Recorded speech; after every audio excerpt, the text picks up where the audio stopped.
The promise that is given to Job in the first reading is fulfilled by Jesus in the gospel. Job at this time is going through a terrible experience. He has lost everything. He has lost his property, his family, and he even feels abandoned by God. He feels alone. But God gives him a promise that gives him assurance that he is never alone, even though he's going through this terrible experience. He tells him that the waves that are raging in his life are going to be stayed.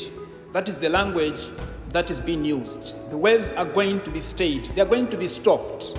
And this is what Jesus does in the gospel. He calms the storms. He is on the boat, on the sea, with his disciples.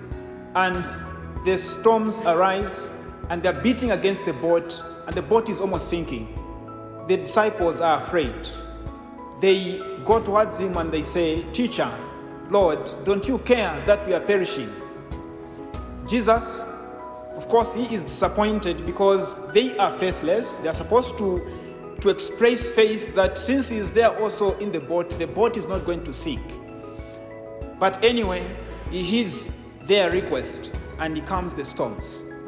The promise that was given to Job has been fulfilled. We can identify ourselves with Job. We can identify ourselves with the disciples. We too have our own storms in life. Just now, today, the world is going through this pandemic, and all of us are asking the same question as the disciples. Lord, don't you care that we are perishing? We feel abandoned. We feel like God is very far from us.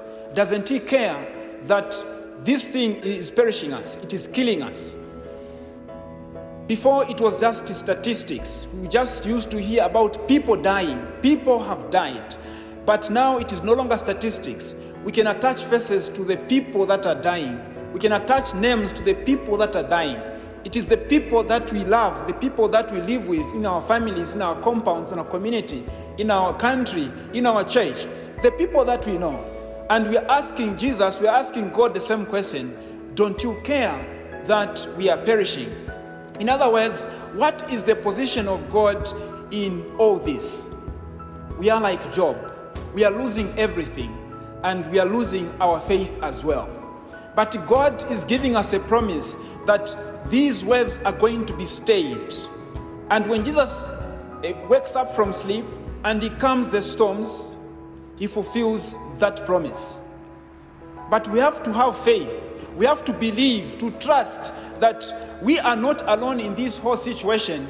Jesus is there with us. And since Jesus is there with us, we are not going to perish. The boat is not going to sink, because he is there to rise and to give that exclamation against the waves. He's there to tell the waves, "Peace, be still," and everything is going to cease, because Jesus is there. This might be taking too long to end, this whole pandemic, but it is still a phase. It is still passing. It is not going to stay there forever, because Jesus is there with us in the boat. And he is going to say that word, "Be still, peace." We need to make that leap of faith towards him, for him to rise and to say that word. Our faith is tested, not only by the pandemic, but also by many other things that we go through in our life. Our faith is always tested, and we are also always asking the same question. Lord, don't you care that I'm going through this terrible experience? Lord, don't you care that we are perishing? Our faith is always tested. But Jesus wants us to make that leap of faith, the one that the disciples make towards him, because they know that on that boat there is Jesus. And so they go towards him to make that request. We too can make that step of faith towards him. And when we do that, he is going to rise up and exclaim against the waves, "Be still, peace." And we shall see that everything shall come down. Let us not lose our faith when we go through terrible experiences. Not even this pandemic should drive us away from the presence of God, because Jesus is not anywhere far from where we are. He is right here with us, and we need to believe that since he is there, His presence is going to liberate us from everything that is crushing us down. Amen.